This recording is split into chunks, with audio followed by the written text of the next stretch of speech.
ಆಹಾ, ಘಮ್ಮಂತ ಇದೆ ಸ್ವಾದ. ಆಹಾ,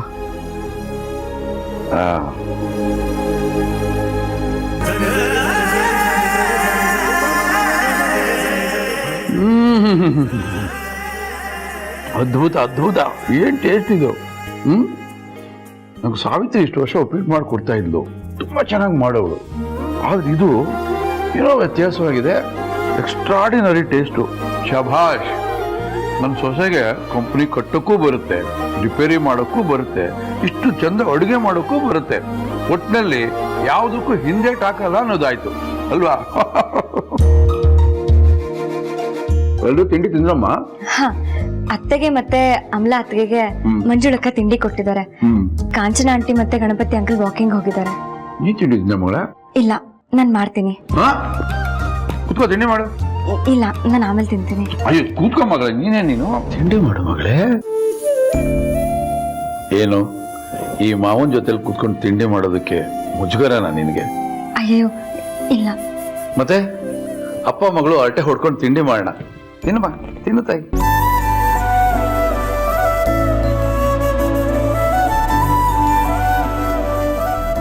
ಅಮ್ಮ, ಅಪ್ಪ ಯಾಕೋಳ್ ಮೇಲೆ ಅಷ್ಟೊಂದು ವಾತ್ಸಲ್ಯ ತೋರಿಸ್ಬೇಕು? ಸೊಸೆ ಸೊಸೆ ಅಂತ ತಲೆ ಮೇಲೆ ಕೂರಿಸ್ಕೊತಾ ಇದಾರೆ. ಅವಳು ಬಂದ್ಮೇಲೆ ಅಪ್ಪ ನನ್ನ ಮರ್ತೆ ಹೋಗಿದ್ದಾರೆ. ಮಗಳೇ, ಈ ಮನೇಲಿ ಹೊಂದ್ಕೊಳ್ಳೋದಕ್ಕೆ ನಿನಗೆ ಕಷ್ಟ ಆಗ್ತಿದ್ಯಮ್ಮ?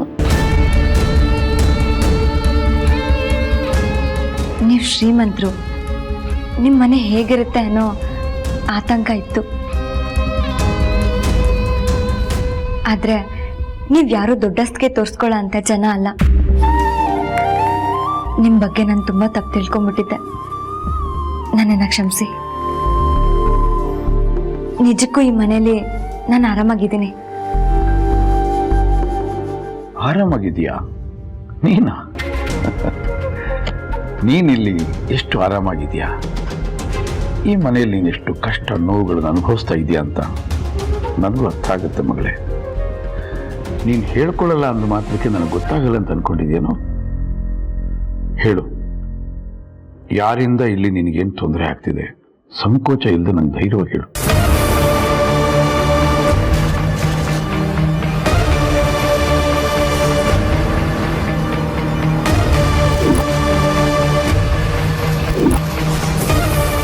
ಅಮ್ಮ, ಅಪ್ಪನ ಹತ್ರ ಅವಳು ಅತ್ತೆ ನನ್ನ ಅಡುಗೆ ಮನೆಗೆ ಹೋಗ್ಬೇಡ ಅಂದಿದ್ದಾರೆ. ನಾನು ಎಲ್ಲಿರ್ತೀನೋ ಅಲ್ಲಿ ಇರಬೇಡ ಅಂತ ಹೇಳಿದ್ದಾರೆ ಅಂತ ಹೇಳ್ಬಿಟ್ರೆ ಏನಮ್ಮ ಮಾಡ್ತೀಯ? ಹೌದು ಕಣೆ ಅಮ್ಮ, ಮೊದಲೇ ಇವರು ನನಗೆ ಆರಾಧನೆ ಜೊತೆ ಹೊಂದ್ಕೊ ಅಂತ ಅವಾಗ ಹೇಳ್ತಾನೆ ಇರ್ತಾರೆ. ಯಾಕೋ ಇವಳು ಗಂಡ ಹೆಂಡತಿ ಮಧ್ಯೆ ತಂದು ಹಾಕ್ಬಿಡ್ತಾಳೆ ಅಂತ ಅನ್ನಿಸ್ತಾ ಇದೆ ಕಣೆ ನನಗೆ. ಆರಾಧನಾ, ಇದೇ ಥರ ಮಾತಾಡ್ತಿದ್ರೆ ಎಷ್ಟು ಚೆನ್ನಾಗಿರುತ್ತೆ. ಅಮ್ಮನ ದೃಷ್ಟಿಯಲ್ಲಿ ಮತ್ತಷ್ಟು ಕೆಟ್ಟೋಳಾಗ್ತೀಯ. ಹೇಳಮ್ಮ, ಪರವಾಗಿಲ್ಲ, ಹೇಳು. ಅದು ಅತ್ತೆ ಒಬ್ರು ನನ್ನ ಜೊತೆ ಮಾತಾಡ್ತಿಲ್ಲ.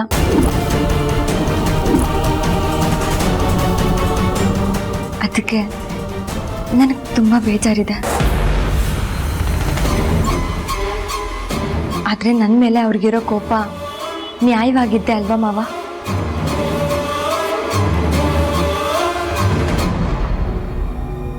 ಎಲ್ಲಾನು ತನ್ನ ಜೊತೆ ಹೇಳ್ಕೊತಿದ್ ಮಗ ಮದ್ವೆ ಬಗ್ಗೆ ತನಗೊಂದು ಮಾತು ಹೇಳಿಲ್ಲ ಅಂದ್ರೆ ಯಾವ ತಾಯಿಗಾದ್ರೂ ಹೀಗೆ ಆಗುತ್ತೆ? ಹಾಗಂದ್ಮೇಲೆ ಅತ್ತೆ ಹೀಗೆ ನಡ್ಕೋತಿರೋದು ಸರಿನೇ ಅಲ್ವಾ ಮಾವ? ನಾನು ಅವ್ರ ಜಾಗದಲ್ಲಿ ಇದ್ದಿದ್ರು ನಾನು ಹೀಗೆ ನಡ್ಕೋತಿದ್ದೆ.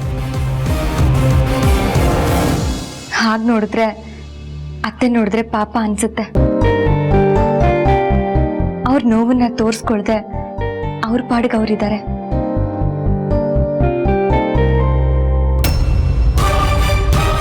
ನಾನೇ ಅವ್ರಿಗೆ ತೊಂದರೆ ಕೊಡ್ತಿದ್ದೀನಿ ಅಂತ ಅನ್ಸುತ್ತೆ. ಮಾವ, ಹೇಗಾದ್ರೂ ಮಾಡಿ ಅತ್ತೆ ನನ್ನನ್ನ ಒಪ್ಕೊಳ್ಳೋ ಹಾಗೆ ಮಾಡಿ.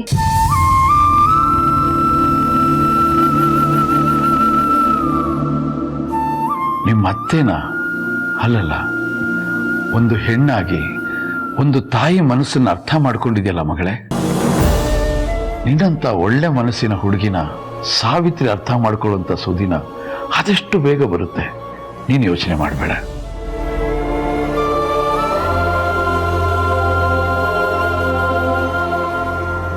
ನೋಡು ಮಗಳೇ, ಸುಶಾಂತ್ ಮನೇಲಿಲ್ಲ ಅಂತ ನೀನು ಯಾವುದಕ್ಕೂ ಇಲ್ಲಿ ಸಂಕೋಚ ಪಟ್ಕೋಬಾರ್ದು. ಏನಿದ್ರು ನೀನು ನನ್ನ ಹತ್ರ ಬಂದು ಹೇಳ್ಕೋಬೋದು.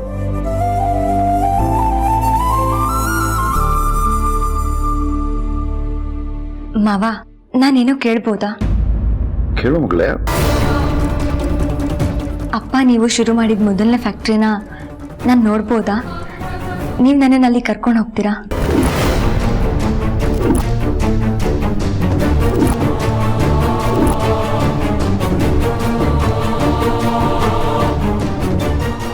ಮೊದಲನೇ ಸಲ ನೀನೇನೋ ಕೇಳ್ತಾ ಇದೀಯಾ, ಆಗಲ್ಲ ಅಂತ ಹೇಗೆ ಹೇಳಿ ಮಗಳೇ?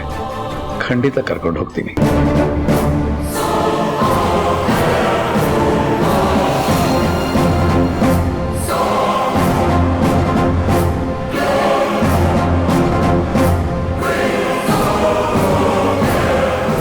ಇನ್ನು ಮಗಳೇ,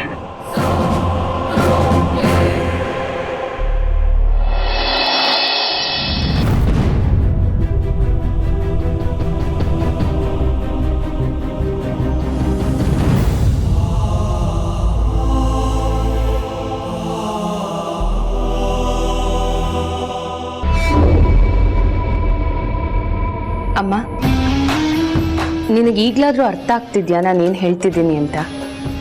ಆ ಆರಾಧನಾ ಈ ಮನೆಗೆ ಬಂದಿರದೆ ಸೇಡ್ ತೀರ್ಸ್ಕೊಳ್ಳೋಕ್ಕೆ. ನನಗೆ ಅರ್ಥ ಆಗ್ತಾ ಇಲ್ಲ ಅಮ್ಮು. ಸೇಡ್ ತೀರಿಸ್ಕೊಳಕ್ ಬಂದಿರೋಳು ಯಾಕೆ ಎಲ್ಲರ ಜೊತೆ ಚೆನ್ನಾಗಿದ್ದಾಳೆ? ನಾನು ಬೈದ್ರೆ ಬೈಸ್ಕೋತಾಳೆ, ನಿಮ್ಮ ಅಪ್ಪನ ಜೊತೆ ನಗ್ನಗ್ತಾ ಮಾತಾಡ್ತಾಳೆ, ಅಡಿಗೆ ಕೆಲಸ ಮಾಡ್ತಾಳೆ, ಮನೆ ಕೆಲಸನೂ ಮಾಡ್ತಾಳೆ. ಯಾಕೆ? ಇಲ್ಲೇ ಅಮ್ಮ ನೀನು ಅವಳ ಬಗ್ಗೆ ತಪ್ಪಾಗಿ ತಿಳ್ಕೊಂಡಿರೋದು.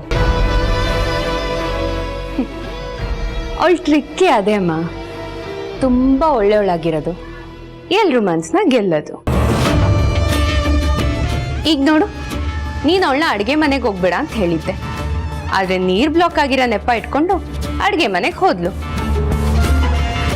ಅದೇನೋ ಅಂತಾರಲ್ಲ, ಬೆರಳು ಕೊಟ್ರೆ ಹಸ್ತಾನೇ ನುಂಗ್ತಾರೆ ಅಂತ, ಹಾಗೆ ನೀರು ಬರೋ ಥರ ಮಾಡಿ ತಿಂಡಿನೂ ರೆಡಿ ಮಾಡಿ ಅಪ್ಪನ ಕೈಯಲ್ಲಿ ಹೊಗಳಿಸ್ಕೊಂಡ್ಲು. ನನಗನ್ಸುತ್ತೆ ನೀರು ಬರ್ದೇ ಇರೋ ಹಾಗೆ ಮಾಡಿದ್ದೆ ಅವಳು ಅಂತ. ಹಾಗಂತ್ಯಾ? ಹ್ಞೂಮ್ಮ, ಮತ್ತಿನ್ನೇನು, ನಾವೆಲ್ಲ ಅಷ್ಟೊಂದು ಗುದ್ದಾಡಿದ್ರು ಬರ್ದೇ ಇರೋ ನೀರು ಅವಳೇನೋ ಮಾಡಿದ ತಕ್ಷಣ ಹೇಗೆ ಬಂದ್ಬಿಡ್ತು? ನಾವು ಅನ್ಕೊಂಡಂಗಿಲ್ಲ ಅಮ್ಮ, ಅವಳು ಏನೋ ದೊಡ್ಡ ಪ್ಲಾನೇ ಮಾಡ್ಕೊಂಡ್ ಬಂದಿದ್ದಾಳೆ. ನೋಡಿದ್ಯಾ ಹೇಗೆ ನೈವಾಗಿ ಮಾತಾಡಿ ಅಪ್ಪನ ಹತ್ರ ಫ್ಯಾಕ್ಟ್ರಿಗೆ ಕರ್ಕೊಂಡು ಹೋಗಿ ಅಂತ ಕೇಳಿದ್ಲು? ಅವಳ ಉದ್ದೇಶ ಅದೇನಿರ್ಬೋದು ಅಮ್ಮು? ನನಗೆ ತುಂಬ ಭಯ ಆಗ್ತಾ ಇದೆ. ಸೇಡಮ್ಮ, ಸೇಡ್ ಒಂದೇ ಅವಳ ತಲೆಯಲ್ಲಿರೋದು. ಇಷ್ಟು ದಿನ ಅಪ್ಪನ ಕಂಡ್ರೇನೆ ಆಗ್ತಿರ್ಲಿಲ್ಲ, ಈಗ ನೋಡು ಮಾವ ಅಂತ ಬಾಯಿ ತುಂಬ ಕರೀತಾಳೆ. ಅದು ಹೇಗೆ ಸಾಧ್ಯ? ಹೌದು ಅಮ್ಮು, ಅವರಪ್ಪ ಶಿವಶಂಕರ್ ಸಾವು ಕಾರಣ ನಿಮ್ಮಪ್ಪನೇ ಅಂತ ಅವಳು ಅನ್ಕೊಂಡ್ಬಿಟ್ಟಿದ್ದಾಳೆ. ಅಂದ್ರೆ ಅಪ್ಪನ ಮೇಲೆ ದ್ವೇಷ ಇದ್ದೇ ಇರುತ್ತೆ. ಈಗ ದ್ವೇಷ ಎಲ್ಲಿ ಹೋಯ್ತು? ಈ ಮನೆಗೆ ಸೊಸೆಯಾಗಿ ಬಂದ್ಮೇಲೆ ಅಪ್ಪನ ಸಾವು ಲೆಕ್ಕಕ್ಕಿಲ್ದೆ ಹೋಯ್ತಾ? ಖಂಡಿತ ಇಲ್ಲಮ್ಮ. ಭೂಮಿಯಲ್ಲಿ ಕುದೀತಾ ಇರೋ ಲಾಭ ರಸ ಥರ ದ್ವೇಷ ಅವಳ ಮನ್ಸಲ್ಲಿ ಕುದೀತಾನೆ ಇದೆ, ಆದ್ರೆ ತೋರ್ಸ್ಕೊತಾ ಇಲ್ಲ. ಒಳ್ಳೆತನದ ಮುಖವಾಡ ಹಾಕೊಂಡು ಎಲ್ರೂ ಯಾಮಾರಿಸ್ತಿದ್ದಾಳೆ. ಅಮ್ಮು, ನಂಗೆ ತುಂಬ ಭಯ ಆಗ್ತಾ ಇದೆ ಕಣೆ. ಅವಳು ನಮ್ಮ ಮನೇನ, ನಮ್ಮ ನೆಮ್ಮದಿನ ಸಂಪೂರ್ಣವಾಗಿ ನಾಶ ಮಾಡಿಬಿಡ್ತಾಳ. ಮತ್ತಿನ್ನೇನಮ್ಮ, ಈ ಮನೇನ ಬೆಳಗಕ್ಕೆ ಬಂದಿರೋ ದೀಪ ಅನ್ಕೊಂಡಿದ್ಯಾ ಅವಳನ್ನ? ಈ ಮನೇನ ಹೊತ್ತುರ್ಸಕ್ಕೆ ಬಂದಿರೋ ಕಿಡಿ ಅವಳು. ತಣ್ಣೀರ್ ಹಚ್ಚಿ ಆರಿಸ್ಲಿಲ್ಲ ಅಂದ್ರೆ ತುಂಬಾ ಕಷ್ಟ. ಈಗ ಏನಮ್ಮ ಮಾಡೋದು? ಇದನ್ನ ನಿಮ್ಮ ಅಪ್ಪನಿಗೆ ನಾನು ಹೇಗೆ ಅರ್ಥ ಮಾಡಿಸ್ಲಿ? ಅವರು ಅವಳನ್ನ ತುಂಬ ನಂಬಿದ್ದಾರೆ. ಸೊಸೆ ಸೊಸೆ ಅಂತ ತಲೆ ಮೇಲೆ ಕೂರಿಸ್ಕೊಂಡಿದ್ದಾರೆ. ನಮಗಿಂತ ಹೆಚ್ಚಿಗೆ ಅಪ್ಪ ಅವಳ ವಿಷಯದಲ್ಲಿ ಎಚ್ಚರಿಕೆಯಿಂದ ಇರಬೇಕು. ನಿನಗೆ ನೆನಪಿದೆ ಅಲ್ವಾ, ಅಪ್ಪ ನೀನು ಶಿವಾನಿ ಮಗನ ಮದ್ವೆಗೆ ಹೋಗಿದ್ರಿ. ಅವತ್ತು ಇವಳು ಅಪ್ಪನಿಗೆ 4 ಜನರ ಮುಂದೆ ಕೊಲೆಗಾರ ಅಂತ ಬೈದಿದ್ದಾಳೆ. ತುಂಬಾ ಅವಮಾನನೂ ಮಾಡಿದ್ದಾಳೆ. ಅಪ್ಪ ನಿನ್ನ ಹತ್ರ ಹೇಳಿದಾರ? ಏನು? ಎಲ್ಲರ ಎದುರುಗಡೆ ನನ್ನ ಗಂಡನ ಕೊಲೆಗಾರ ಅಂತ ಹೇಳಿದಾಳ? ಇಲ್ಲ ಅಮ್ಮು, ನಿಮ್ಮಪ್ಪ ನನ್ನ ಹತ್ರ ಶಿವು ಮಗಳು ಸಿಕ್ಕಿದ್ಲು, ಶಿವು ಸಾವಿಗೆ ನಾನೇ ಕಾರಣ ಅಂತ ಅವಳು ತಪ್ಪು ತಿಳ್ಕೊಂಡಿದ್ದಾಳೆ ಅಂತ ಅಷ್ಟೇ ಹೇಳಿದ್ರು. ಆದ್ರೆ ಅವಳು ಅವ್ರನ್ನ ಈ ತರ ಅವಮಾನ ಮಾಡಿದ್ದಾಳೆ ಅಂತ ನನಗೆ ಹೇಳೇ ಇಲ್ಲ. ಹಾಗಿದ್ರೆ ಅಪ್ಪ ನಿನ್ನ ಹತ್ರ ವಿಷಯನ ಮುಚ್ಚಿಟ್ಟಿದ್ದಾರೆ. ಅದು ಅವಳು ಶಿವಶಂಕರ್ ಮಗಳು ಅನ್ನೋ ಒಂದೇ ಒಂದು ಕಾರಣಕ್ಕೆ. ಯಾಕಪ್ಪ ಅವಳನ್ನ ಅಷ್ಟೊಂದು ಮೆರೆಸ್ತಿದ್ದಾರೆ ಅಮ್ಮ? ಹೀಗೆ ಮುಂದುವರೆದ್ರೆ ಅವಳು ಒಂದಿನ ಅಪ್ಪನ್ನ ಈ ಮನೆನ ಮುಳುಗಿಸ್ಬಿಡ್ತಾಳೆ. ಅಮ್ಮ, ನನ್ನ ಮಾತಿನ ಮೇಲೆ ನಂಬಿಕೆ ಇಲ್ವಾ?